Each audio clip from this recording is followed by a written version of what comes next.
Hello everyone, તો ફરીવાર સ્વાગત કરું છું તમારું એજ્યુસ્ટેશન ગુજરાતી નામની યુટ્યુબ ચેનલમાં। તો ફાઇનલી વિદ્યાર્થી મિત્રો, જે પણ સ્ટુડન્ટે આયુર્વેદિક અને હોમિયોપેથીનું ચોઇસ ફિલિંગ કર્યું હતું, જે આજે બપોરે 3 કલાક સુધીની લાસ્ટ જે ટાઈમિંગ હતી, એટલે કે જે 10 સપ્ટેમ્બર સુધી કરવાનું હતું, તો ફાઇનલી આજે આયુર્વેદિક અને હોમિયોપેથીનું ચોઇસ ફિલિંગ જે છે સમાપ્ત થવાનું હતું। અને આજે જ એટલે કે 10 સપ્ટેમ્બરે આયુર્વેદિક અને હોમિયોપેથીનું જે રિઝલ્ટ છે પહેલા રાઉન્ડનું, એ પણ ડિક્લેર કરી દેવામાં આવ્યું છે। તો આ ઝડપથી ખૂબ જ પ્રોસેસ થતી હોય છે એવું દેખાઈ રહ્યું છે। ઓકે, હવે અહીંયા જુઓ તો અહીંયા દેખાતું હશે કે MBBS BDS અને BMS BHMSની પ્રવેશ પ્રક્રિયા અલગ અલગ થઈ રહેલ હોવાથી MBBS અને BDSમાં એડમિટ વિદ્યાર્થીઓ દ્વારા પ્રવેશ મેળવેલ સંસ્થાની ભરેલ ટ્યુશન ફી તથા BMS અને BHMSના રાઉન્ડમાં પ્રવેશ મેળવે તો BMS અને BHMS સંસ્થાની ટ્યુશન ફી સાથે સરભર કરવામાં આવશે નહીં। જેથી BMS અને BHMSમાં પ્રવેશ મેળવવા માગતા હોય તો નવી ટ્યુશન ફી ભરવાની રહેશે અને MBBS અથવા BDSનો પ્રવેશ રદ કરીને હેલ્પ સેન્ટર પરથી નવો BMS અને BHMSનો એડમિશન ઓર્ડર લેવાનો રહેશે, બરાબર। અને MBBS અને BDSમાં આવા વિદ્યાર્થીઓ દ્વારા ભરેલ ટ્યુશન ફી સંપૂર્ણ પ્રવેશ પ્રક્રિયા પૂર્ણ થયા બાદ જ રિફંડ કરવામાં આવશે। હવે જુઓ આ વસ્તુ શું કહેવા માગે છે, પહેલાં તો એના પર નજર નાખીએ। તો જે પણ સ્ટુડન્ટે MBBS અને BDSમાં કન્ફર્મ કરાવી દીધું છે એડમિશન, એમની ટ્યુશન ફી ભરી દીધી છે અને હવે એમણે આયુર્વેદિક અને હોમિયોપેથીનું પણ ચોઇસ ફિલિંગ કર્યું છે અને જો હવે તેમને એમાં પણ એડમિશન લેવું હોય તો જે એની ટ્યુશન ફી છે BMS અને BHMSની, એ જે ફર્સ્ટ ટર્મની ટ્યુશન ફી છે એ નવી ભરવાની રહેશે, પરંતુ જે MBBS અને BDSની જે તમે ભરી દીધી છે ટ્યુશન ફી, એ એમાં તબદીલ નહીં થાય, બરાબર। એટલે કે એ એમાં ટ્રાન્સફર નહીં થાય, પરંતુ જે BMS અને BHMSની એ તમારે ફરી નવી ફી ફર્સ્ટ ટર્મની ભરવાની રહેશે, બરાબર। એટલે કે MBBS અને BDSમાંથી જો તમે રદ કરી દો છો એડમિશન, જે કેન્સલેશન રાઉન્ડ પણ આવ્યો છે, તો એની જે ટ્યુશન ફી છે એ ત્યારબાદ રિફંડ આવી જશે પૂરેપૂરી, બરાબર। પરંતુ BMS અને BHMSની ટ્યુશન ફી તમારે નવી ભરવાની રહેશે, જેણે પણ MBBS અને BDSના રાઉન્ડ 1માં એડમિશન કન્ફર્મ કરાવ્યું છે એમના માટે, બરાબર। તો ફાઇનલી BMS અને BHMSનું જે રિઝલ્ટ છે વહેલી તકે ડિક્લેર કરવામાં આવી ગયું છે, પરંતુ જે MBBS અને BDSના સેકન્ડ રાઉન્ડમાં જે પણ સ્ટુડન્ટને એડમિશન લેવું હતું એમને આ કન્ફ્યુઝન રહેશે કે હવે શેમાં સીટ કન્ફર્મ કરાવી, અને જે આ કટ ઓફની વાત કરીએ તો એ પણ આનું ઊંચું જ છે, બરાબર। તો હવે આની જે એડમિશન કન્ફર્મ કરવાની પ્રોસેસ છે એની પહેલાં તો ચર્ચા કરી નાખીએ। ઓકે, હવે જો વિદ્યાર્થી મિત્રો, સીટ ફાળવણીની જાહેરાત 11 સપ્ટેમ્બરના રોજ જે છે એ અહીંયા કરવામાં આવેલી છે એવું દેખાય છે, પરંતુ 10 સપ્ટેમ્બરના રોજ કરવામાં આવી દીધી છે। હવે જો જે ટ્યુશન ફી ભરીને જે એડમિશન કન્ફર્મ કરાવવાની જે હેલ્પ સેન્ટર ખાતે ડોક્યુમેન્ટ વેરિફિકેશનની પ્રોસેસ છે એ ટોટલી તમારે 18 સપ્ટેમ્બર સુધી પતાવી દેવાની છે। હવે આ તારીખ ભૂલતા નહીં, બરાબર। જેને પણ આયુર્વેદિકમાં એડમિશન મળી ગયું છે અને MBBS BDSમાં નથી લાગે એવું, તેમણે BMSમાં હવે લઈ જ લેવું પડશે, બરાબર છે। એની પણ આપણે આગળ ચર્ચા કરીએ છીએ। અને જે ટ્યુશન ફીની ચૂકવણી છે એ પણ 17 સપ્ટેમ્બરના રોજ જે છે એ ત્યાં સુધી પૂરી કરવાની રહેશે અને હેલ્પ સેન્ટર ખાતે 18 સપ્ટેમ્બર સુધી, બરાબર। તો આ જે છે અગત્યની સૂચના, ડેટ યાદ રાખજો, એ પણ ભૂલતા નહીં। ઓકે વિદ્યાર્થી મિત્રો, હવે જો આ BMSનું જે રિઝલ્ટ છે હવે ડિક્લેર કર્યું છે, તો મિત્રો BMSનું કટ ઓફ જે છે આ વખતે ખૂબ જ હાઈ ગયું છે એવું દેખાય છે। તો પહેલાં તો જુઓ, હવે તમને ગવર્મેન્ટ અખંડાનંદ આયુર્વેદિક કોલેજ જે અમદાવાદમાં આવેલી છે, પહેલાં તો એમાં જઈએ તો જુઓ, હવે અહીંયા દેખાડું તો તમને ઓપન કેટેગરીવાળા માટે કેટલું કટ ઓફ અટક્યું છે, એમાં 586 જેટલું અટક્યું છે, બરાબર।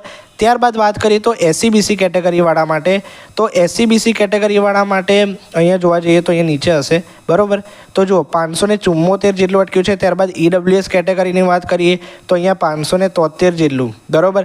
એટલે જુઓ 570 ઉપર આનું કટ ઓફ જે છે ગવર્મેન્ટ અખંડાનંદ આયુર્વેદિક કોલેજનું રહ્યું છે। ત્યારબાદ SC કેટેગરીવાળા માટે જોવા જઈએ તો 513 જેટલું અને ST કેટેગરીવાળા માટે જોવા જઈએ તો 317 જેટલું અટક્યું છે, બરાબર। ત્યારબાદ જુઓ, હવે ગવર્મેન્ટ આયુર્વેદિક કોલેજ વડોદરાની વાત કરીએ તો અહીંયા તમને દેખાતું હશે છેલ્લું ઓપન કેટેગરીવાળા માટે કેટલું અટક્યું છે ભાઈ, 574 જેટલું અટક્યું છે, બરાબર। જો નિયર બાય એટલો બધો પણ ડિફરન્સ નથી જે અખંડાનંદ છે ને જે આ વડોદરાની આયુર્વેદિક કોલેજ છે, બરાબર।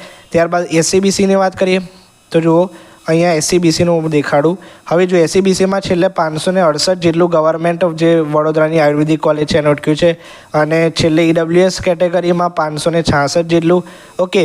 અને જે SC કેટેગરી છે 502 અને ST કેટેગરી 343 જેટલું અટક્યું છે, બરાબર। તો આ જે છે SC/BC કેટેગરીવાળા માટે, ઓપન કેટેગરીવાળા માટે જોવા જઈએ તો 570 જેટલું નિયર બાય જે છે એમનું રહ્યું છે કટ ઓફ, બરાબર.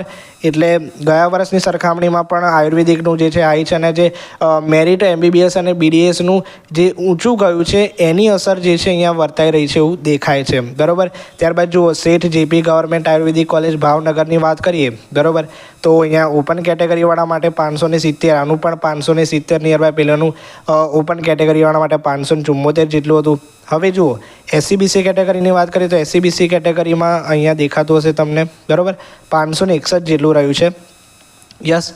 ત્યારબાદ EWS કેટેગરીવાળા ઉમેદવારો છે એમના માટે અહીંયા દેખાતું હશે 560 જેટલું.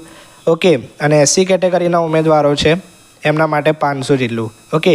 એટલે SC કેટેગરીના ઉમેદવારોને પણ ગવર્મેન્ટમાં એડમિશન લેવું હોય તો 500 જેટલા માર્ક હોય તો એમને ગવર્મેન્ટ જે આ શેઠ JP આયુર્વેદિક કોલેજ છે ભાવનગરની મળી શકે, બરાબર.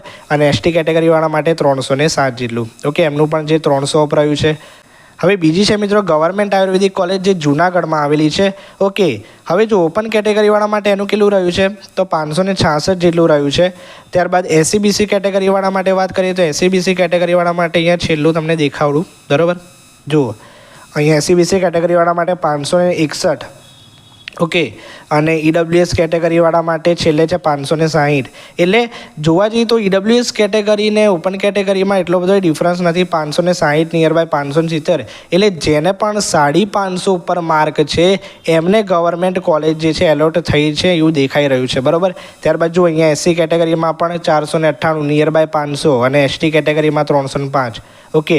અને હવે આઈ થિંક છેલ્લી ગવર્મેન્ટ કોલેજ રહી છે જેનું, અને હવે આઈ થિંક છેલ્લી state model institute of Ayurveda science Kolavada ગાંધીનગરની કોલેજ છે, બરાબર. આ ગવર્મેન્ટ આયુર્વેદિક કોલેજ છે. હવે આનું ઓપન કેટેગરીનું કટ ઓફ જોઈએ તો 588. ઓકે. ઓહો, ખૂબ જ છે. તો ગાંધીનગરની કોલેજ છે અને આમાં ખૂબ જ જે વિદ્યાર્થી છે એમણે એડમિશન લીધું છે, 588 જેટલું અટક્યું છે. જે 570 ગઈ કોલેજ હતી બધી, બરાબર છે એમના. તો ખૂબ જ ઊંચું અહીંયા દેખાઈ રહ્યું છે. EWS કેટેગરી SC/BC તમે જોઈ શકો છો કે જે ગાંધીનગરની આ કોલેજ છે તો SC/BC કેટેગરીવાળા માટે 575, EWS કેટેગરીવાળા માટે 574, બરાબર. ઓકે.